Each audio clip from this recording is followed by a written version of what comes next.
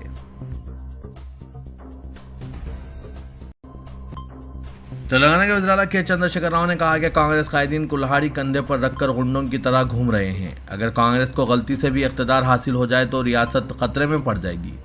B J پی مذہبی جذبات بھڑکاتے ہوئے ہندو مسلم اتحاد کو نقصان پہنچانے کی کوشش کر رہے ہیں۔ دونوں جماعتوں کا خفیہ ایجنڈا ہے اور ان کے اپنے اپنے سیاسی مفادات ہیں۔ دونوں جماعتوں سے عوام چوکنا رہیں۔ ترقی اور بہبود کے لیے بی آر ایس کو تیسری مرتبہ اقتدار حوالے کریں۔ پارٹی منشور کے ذریعے جو وعدے کیے گئے ہیں اس پر مکمل عمل آوری کی جائے گی۔ سدی پیٹ میں جلسے عام سے خطاب کرتے ہوئے کے سی آر نے کہا کہ یہ وہ سرزمین ہے جس نے مجھے چیف منسٹر بنا دیا ہے۔ میں نے یہ اسمبلی حلقہ 6 فٹ کے بلٹ ہریش راؤ کے حوالے کیا جس نے مجھ سے زیادہ اس حلقے کی ترقی کے لیے کام کیا ہے۔ سدی پیٹ میں رائل میڈیکل کالج، دیگر تعلیمی ادارے، بہترین سڑکیں، تمام بنیادی سہولتیں دستیاب ہو گئی ہے۔ گزشتہ انتخابات میں ہریش راؤ کو سدی پیٹ کے عوام نے 1 لاکھ ووٹوں کی اکثریت سے کامیاب بنایا تھا۔ وہ امید کرتے ہیں کہ اس مرتبہ ہریش راؤ کی اکثریت مزید بڑھ جائے گی۔ چیف منسٹر کے سی آر اپنی تقریر کے دوران جذباتی ہو گئے اور کہا کہ ان کے بچپن میں جب ان کی ماں بیمار ہو گئی تھی تو ایک مدیراج خاتون نے انہیں دودھ پلایا تھا جس کو وہ اپنی آخری سانس تک بھلا نہیں سکتے۔ بی آر ایس پارٹی کے ہائی کمان تلنگانہ کے عوام ہیں، وہ تلنگانہ عوام کے غلام ہیں اور ان کو جواب دہ ہیں، جبکہ کانگریس اور بی جے پی کے قائدین دہلی اور گجرات کے غلام ہیں۔ متنازع بیانات کے ساتھ ہمیشہ سرخیوں میں رہنے والے بی جے پی کے رکن پارلیمنٹ ڈی اروند نے سنسنی خیز بیان جاری کرتے ہوئے کہا کہ بی جے پی ارکان اسمبلی کو خرید کر تلنگانہ میں حکومت تشکیل دے گی۔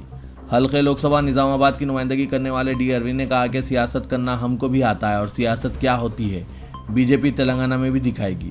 کورٹلہ میں منعقدہ بی جے پی کے ایک اجلاس سے خطاب کرتے ہوئے کہا کہ کانگریس کو ووٹ دینا بی آر ایس کو ووٹ دینے کے برابر ہے، کیونکہ 2014 اور 2018 کے انتخابات میں عوام نے کانگریس پارٹی پر بھروسہ کیا، مگر دونوں مرتبہ کانگریس کے کامیاب ارکان اسمبلی نے انہیں ووٹ دینے والے عوام کو دھوکہ دیتے ہوئے بی آر ایس میں شمولیت اختیار کر لی ہے۔ اس لیے تلنگانہ کے عوام نے بی جے پی کو بی آر ایس کے متبادل کے طور پر دینے کا فیصلہ کیا ہے۔ تلنگانہ میں بی جے پی پارٹی حکومت تشکیل دے گی۔ اگر چند ارکان اسمبلی کی کمی پڑتی ہے تو بی جے پی ارکان اسمبلی کو خرید کر بھی حکومت تشکیل دے گی۔ الیکشن شیڈول کی اجرائی کے ساتھ ہی تلنگانہ انتخابی مہم میں مصروف چیف منسٹر کے چندر شیکھر راؤ مختلف اسمبلی حلقوں میں انتخابی مہم چلاتے ہوئے مصروف ترین دن گزار رہے ہیں۔ ہر دن 2 اسمبلی حلقوں میں جلسے عام سے چیف منسٹر خطاب کر رہے ہیں۔ منگل کی شام سدی پیٹ میں جلسے عام سے خطاب کرنے کے بعد حیدرآباد واپس ہونے کے دوران چیف منسٹر کے سی آر نے سدی پیٹ کے مضافات میں واقع پونالا سونی ڈھابے میں تھوڑی دیر کے لیے توقف کیا۔ ڈھابے میں چیف منسٹر نے چائے نوشی کی۔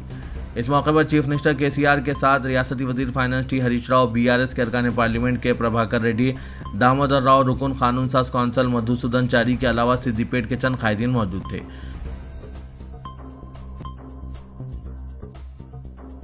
ریاست میں انتخابی شیڈول کے اعلان کے بعد سے اب تک جملہ غیر محسوب رقم 130 کروڑ 26,91,531 روپے ضبط کیے جا چکے ہیں۔ ان میں ریاست بھر میں آج 71 کروڑ 55,58,094 روپے کی ضبطی شامل ہے۔ اس طرح سے 17 اکتوبر کی صبح تک کی ضبط کی گئی رقم گزشتہ دنوں میں سب سے زیادہ بھاری رقم تھی۔ چیف الیکٹورل آفیسر کی جانب سے فراہم کی گئی تفصیلات کے مطابق ریاست میں اب تک 7 کروڑ 75,79,917 روپے کی شراب ضبط کی گئی۔ اسی طرح 4 کروڑ 58,04,720 روپے کا گانجا اور دیگر ڈرگ ضبط کیے گئے۔ سونا، چاندی، ہیرے جواہرات جو ضبط کیے گئے اس کی مالیت 40 کروڑ 8,44,300 روپے بتائی گئی ہے۔ رائے دہندوں کو راغب کرنے کے لیے لیپ ٹاپس، گاڑیاں، پریشر کوکر، ساڑیاں، سلائی مشینیں وغیرہ جو ضبط کی گئی ہیں ان کی مالیت 6 کروڑ 29,04,500 روپے بتائی گئی۔ اس طرح سے اب تک تمام ضبط شدہ اشیاء، شراب اور نقد رقم کے بشمول جملہ 130 کروڑ کی ضبطی عمل میں لائی گئی ہے۔ حیدرآباد سٹی پولیس اسمبلی انتخابات کے لیے مناسب تیاری کر رہی ہے۔ ڈی سی پی ساؤتھ زون حیدرآباد سائی چیتنیا نے ایک ویڈیو پیغام میں کہا کہ ساؤتھ زون میں 608 مراکز رائے دہی بنائے جا رہے ہیں، ان میں 280 حساس پولنگ اسٹیشن قرار دیے گئے ہیں۔ ساؤتھ زون میں بہادر پورہ اسمبلی حلقہ، چار مینار اسمبلی حلقہ، یاقوت پورہ اسمبلی حلقہ، چنان گٹا اسمبلی اور ملک پیٹ اسمبلی حلقے کے علاوہ راجندر نگر اسمبلی حلقے کا کچھ حصہ آتا ہے۔ متعلقہ حکام کی جانب سے پولیس نوڈل آفیسرز مقرر کیے گئے ہیں جن کے ساتھ تال میل کی جا رہی ہے۔ باہر سے بھی C R P F force طلب کی گئی ہے تاکہ مکمل انتخابی عمل کو پرامن بنایا جائے۔ صدر کل ہند مجلس اتحاد المسلمین اور رکن پارلیمنٹ حیدرآباد اسدالدین اویسی کی موجودگی میں پارٹی کے صدر دفتر دارالسلام میں BRS کے سینئر لیڈر مرزا باقر علی نے مجلس میں شمولیت اختیار کر لی۔